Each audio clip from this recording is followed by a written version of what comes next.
खाने में आज ऐसा क्या बना रही हो जो खाना परोसने में इतनी देर कर रही हो? हैं? सभी कब से इंतजार कर रहे हैं, अब किसी में भी और भूख बर्दाश्त करने की ताकत नहीं बची। माँ जी वो क्या है ना, आज लकड़ी थोड़ी गीली थी, इस वजह से देर हो गई। फिर भी मैं कोशिश कर रही हूँ कि जल्दी से सभी की थाली सजा दूं। तो तुझे ना बस बहाने बनाने आते हैं। अगर लकड़ी गीली थी तो उपले इस्तेमाल कर लेती, लेकिन नहीं, तुझ में इतनी सी भी समझ नहीं है। राधा कुछ नहीं कहती, बस चुपचाप सबको थाली परोसने में लग जाती है। कमला, मैंने तुमसे एक बात बतानी थी। वो क्या है ना, हमारे पड़ोस के शर्मा जी ने हमारे राजीव के लिए एक लड़की बताई है। लड़की पढ़ी लिखी है और नौकरी भी करती है। अगर तुम हाँ कहो तो बात आगे बढ़ाऊं। अरे इसमें पूछने वाली क्या बात है? अगर हमारी छोटी बहू पढ़ी लिखी और नौकरी वाली होगी तो अच्छी बात है ना। रिश्तेदारी में हमारी इज्जत भी बढ़ेगी, साथ ही साथ वो राजीव के साथ कदम से कदम मिलाकर चलेगी। आप ऐसा करिए कि शर्मा जी से बोलकर बात आगे बढ़वाइए। हाँ माँ, मैंने तो उन्हें शर्मा अंकल के घर पर देखा भी है। बहुत समझदार है वो। ऑफिस और घर का दोनों को काम आसानी से मैनेज कर लेगी। तभी राधा भी बोल पड़ती है, वाह माँ जी, पढ़ी लिखी देवरानी आएगी तो बच्चों की पढ़ाई में भी मदद हो जाएगी। अरे बस बस, ज्यादा ख्याली पुलाव मत पका।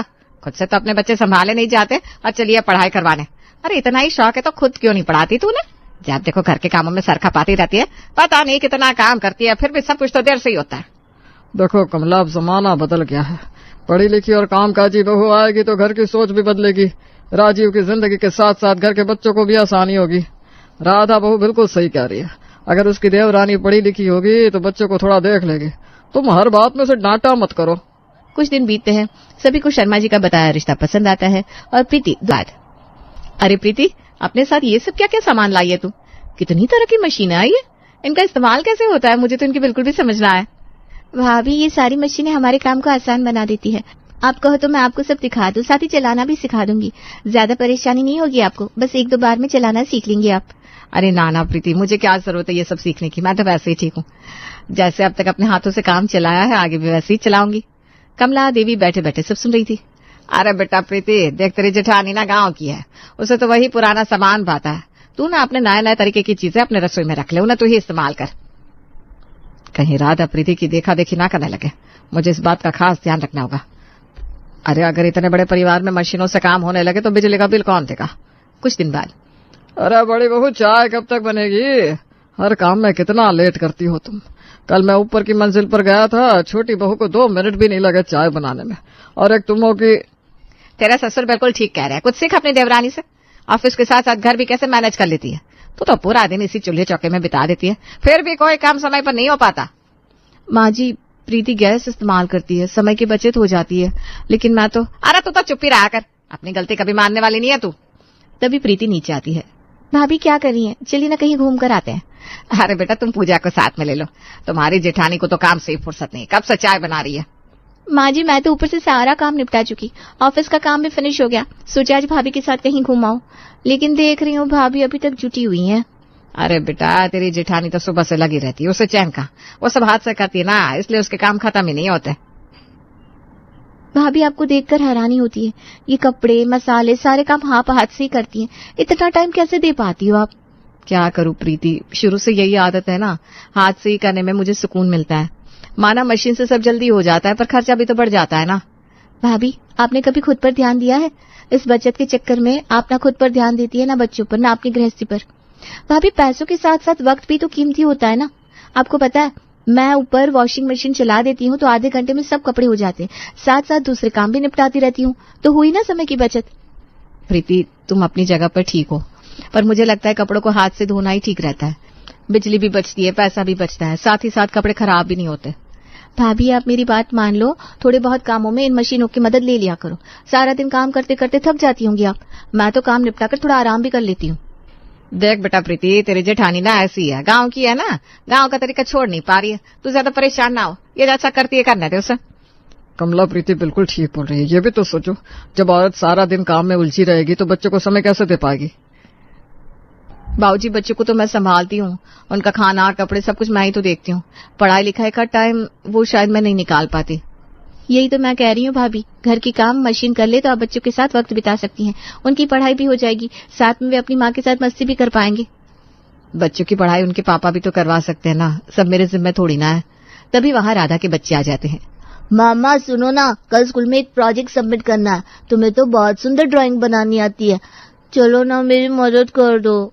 बेटा खुद से कर लेना, मेरे पास बिल्कुल भी समय नहीं है। थोड़ी देर में तेरे पापा आ जाएंगे, मुझे खाने की तैयारी भी करनी है। ओहो, तुम्हारे पास कभी टाइम ही नहीं होता। बच्चा उदास होकर वहां से जाने लगता है, तभी उसकी नजर प्रीति पर पड़ती है। चाची, क्या आप मेरी हेल्प कर देंगी? मम्मी को तो कभी टाइम नहीं मिलता, सुबह से मम्मी रसोई में लगी रहती है। हाँ बेटा, क्यों नहीं, आओ मैं तुम्हें ऊपर लेकर चलती हूँ। हम वहीं साथ में प्रोजेक्ट कंप्लीट करेंगे, तुम्हें मजा भी आएगा और मैं तुम्हें कोल्ड कॉफी भी पिलाऊंगी। सच चाची, आप मेरी हेल्प कर देंगी? वाह, आपको सब आता है। कोल्ड कॉफी भी मिलेगी घर पर? प्रीति, बच्चों को पढ़ाने का वक्त मेरे पास सच में नहीं रहता, क्या करूं, घर का काम भी तो जरूरी है। देखो राधा, काम में लगे रहना ठीक है, पर बच्चों का भविष्य उससे भी बड़ा काम है। अगर वो पीछे रह गए तो तुझे ही अफसोस होगा। अब सही कहते हैं बाबूजी, पर ये सब मेरे बस का नहीं है। हाथ से करने की आदत है, वही करती हूँ। मशीनों से मुझे डर लगता है, और माँ जी को सिलबट्टे का मसाला ही पसंद आता है। क्यों माँ जी? कमला जी चुप रहती है, कुछ नहीं कहती। चलो बच्चों, छोड़ो ये सब, हम ऊपर चलते। तुम्हारा प्रोजेक्ट भी करना है ना, मम्मी को मैं बाद में समझा दूंगी। राधा बहू, चलो बहुत बातें हो गई, अब जल्दी जल्दी चूल्हे में आग जला दे, नहीं तो खाना बनते बनते आधी रात हो जाएगी। हाँ माँ जी, करती हूँ। माँ जी, वैसे मैं सोच रही थी एक गैस चूल्हा खरीद लेते, समय की बचत हो जाती। देख राधा, तू ना ज्यादा हवा में मत उड़, गैस चूल्हे का पैसा कौन देगा? तो मेरे बेटे की सारी कमाई को बर्बाद करने पर लगी रहती है। अरे प्रीति की बात अलग है, वो कमाती है, वो सारे सामान उसके पियर वालों ने उसे गिफ्ट में दिया है, इसलिए ज्यादा सोच मत। आज तक जैसे किया है आगे भी वही करेगी। जी माँ जी। कुछ दिन बाद राधा सिलबट्टे पर मसाला पीस रही थी, तभी भाभी क्या कर रही हैं? आज के समय में सिलबट्टे का इस्तेमाल कौन करता है? चलो मैं आपको मिक्सर चलाना सिखाती हूँ, आपके मिनटों का काम सेकंड में हो जाएगा। नहीं नहीं प्रीति, रहने दे, मैं अपने सिलबट्टे से ही खुश हूँ। कमला, देख रही हो ना अपनी बड़ी बहू को? प्रीति बार बार इसे समझाने की कोशिश कर रही है, लेकिन ये जिद पर अड़ी हुई है। इसकी ये जिद ही एक दिन बच्चों का नुकसान करेगी। तुम राधा को समझाओ, वो तुम्हारी जरूर सुनेगी। हाँ जी ठीक है। कुछ दिनों तक सब पहले जैसा ही रहता है, फिर एक दिन, भाभी आपने दही रखी है क्या? मुझे जरा सी दही दे दो ना। हाँ लो ना प्रीति, दही वहीं कोने में मटके में रखी हुई है। भाभी आपने दही को मटके में क्यों रखा है? फ्रिज में रख दो, ठंडा भी रहेगा और जल्दी खराब भी नहीं होगा। अरे प्रीति, फ्रिज कहाँ से लाऊं मैं? वैसे भी फ्रिज होगा तो बच्चे ठंडा पानी पीने की जिद करेंगे, और तुम्हें तो पता ही है ठंडे पानी से बच्चे बीमार पड़ जाते हैं। वैसे भी मैं ना शुरू से मटके का पानी पीती आई हूँ, तो मटका ही ठीक है। वैसे काम भी चल रहा है, क्यों आदत बिगाड़ना, और तो और पैसों की भी बर्बादी। भाभी आप बिल्कुल ठीक बोल रही हैं, आपकी बात अपनी जगह सही भी है, पर फ्रिज आसानी हो जाती है, चीजें खराब नहीं होती जल्दी। सब्जियों को ठीक रखने के लिए बार बार गर्म भी नहीं करना पड़ता। अरे प्रीति, इतनी झंझट वाली बात नहीं है, तुझे पता है मैं तो सारी सब्जियों को रात में दोबारा गर्म करके रख देती हूँ, सुबह तक ठीक रहती है। पर भाभी अगर फ्रिज होगा तो आपकी मेहनत कम लगेगी, आपको अपने लिए भी समय मिलेगा। गृहिणी का मतलब ये नहीं कि सारा दिन आप सिर्फ मेहनत करें, गृहिणी का मतलब आप काम के साथ साथ अपने लिए, अपने बच्चों और पति के लिए भी समय निकालें। असली मायने में वही कुशल गृहिणी की पहचान है। तू सही कह रही है प्रीति, पर तू जानती है ना तेरे भैया के हालात कैसे हैं, इतने पैसे कहाँ से आएंगे? तुम और राजीव दोनों नौकरी करते हो, इसलिए तुम्हें पैसों की दिक्कत नहीं है। भाभी ये तो रोजमर्रा की जरूरत का सामान है, कोई फालतू के शौक नहीं है, इसका सीधा असर आपके स्वास्थ्य और बच्चे पर पड़ता है। प्रीति ये बात कहकर ऊपर चली जाती है। कुछ दिन बाद रेखा किसी काम से ऊपर जाती है, वहां प्रीति सब्जियां काट रही थी। अरे ये क्या है प्रीति, इसमें तो सब्जियां खुद ब खुद कट रही हैं, ऐसा लगता है कोई जादू है। भाभी जादू नहीं, इसे फूड प्रोसेसर कहते हैं, इसमें सब हो जाता है। सब्जियां कटती हैं, मसाले पीसते हैं, यहाँ तक कि आटा भी गूंथ सकते हैं। वाह प्रीति, तू तो बहुत समझदार है, सारे काम इतनी आसानी से कर लेती है। इसमें समझदारी की क्या बात है भाभी, ये तो मशीन का कमाल है, आप चाहो तो आप भी सब सीख सकती हो। सच? लेकिन मुझे शायद थोड़ी दिक्कत होगी। नहीं भाभी, मैं सिखाऊंगी ना आपको, चलो अभी करके दिखाती हूँ, फिर आप करना। प्रीति रेखा को सिखाती है, रेखा पहली बार इस्तेमाल करती है और खुशी से खिल उठती है। अरे वाह, सच में कितना आसान है सब करना, इसे यूज करने से तो मेरी मेहनत के साथ साथ मेरा समय भी बच जाया करेगा। लेकिन अफसोस मैं इसे खरीद नहीं सकती।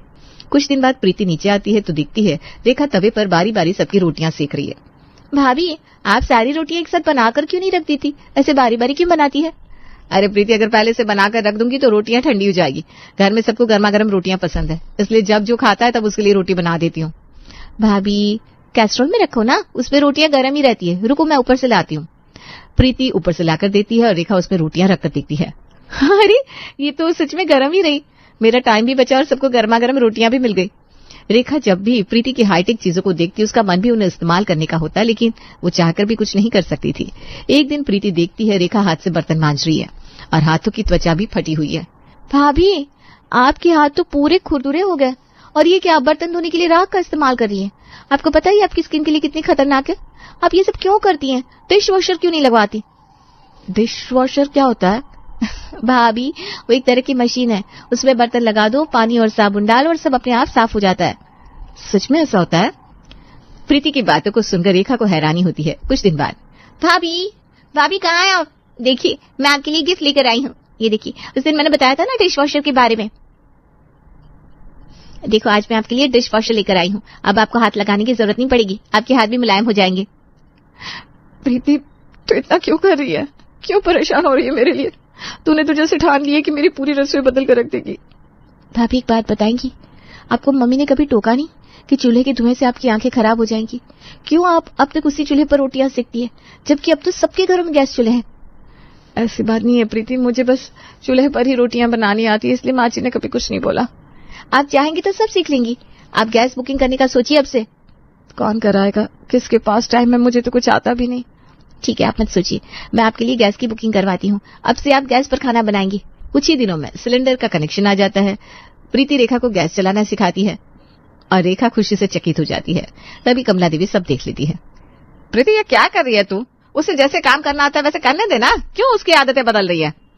मम्मी जी, ये रोज की जरूरत है, बच्चे बड़े हो रहे हैं, भाभी को उनके साथ बैठने का समय ही नहीं मिलता, भैया के लिए भी समय नहीं निकाल पाती। मैंने आज तक भाभी को कभी भी भैया के साथ घूमते जाते नहीं देखा। कैसे जाएंगी? चूल्हे चौके से फुर्सत मिलेगी तब ना।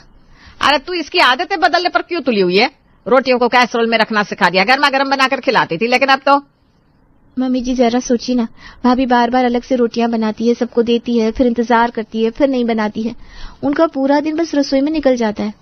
उनके लिए भी तो जिंदगी में और कुछ है, बच्चों के साथ समय बिताना, परिवार के साथ बैठना, हंसना बोलना, ये सब भी तो जरूरी है ना। रेखा चुपचाप खड़ी रहती है। उसकी आंखों में चमक है, जैसे पहली बार किसी ने उसके लिए आवाज उठाई हो। एक दिन रेखा और प्रीति किचन में बैठी बातें कर रही थी, तभी, प्रीति, धीरे धीरे तुमने मुझे रोजमर्रा की इतनी चीजें सिखा दी है। पहले तो मुझे लगता था ये सब मेरे बस की बात नहीं है, पर अब समझ में आ रहा है, इन चीजों से काम भी जल्दी निपटता है और समय भी बचता है। मुझे अपने बच्चे और परिवार के लिए भी वक्त मिल पा रहा है। देखा था ना, तुम मेरा बहुत दिल दुखने लगा था। सुबह 4 बजे उठकर रात 11 बजे तक बस रसोई और काम में लगे रहती थी आप। अपना वक्त तो आपके पास था ही नहीं। हाँ प्रीति, गांव में जब मैं पली बढ़ी वहां तो यही सिखाया गया था। माँ भी इसी तरह काम करती थी, तो मैंने भी सोचा यही सही तरीका है, लेकिन अब महसूस होता है कि बिना वजह मेहनत कर रही थी मैं। भाभी, मेहनत करने में बुराई नहीं है, पर समझदारी से मेहनत करना जरूरी है। यही तो फर्क है गांव और शहर की सोच में। अब आप देखो, फ्रिज आ गया, सब्जियां खराब नहीं होती, कैस्ट्रोल है, रोटियां गर्म रहती है, गैस है तो धुएं से आपकी आंखें नहीं जलती, और सब कुछ जल्दी जल्दी भी होता है।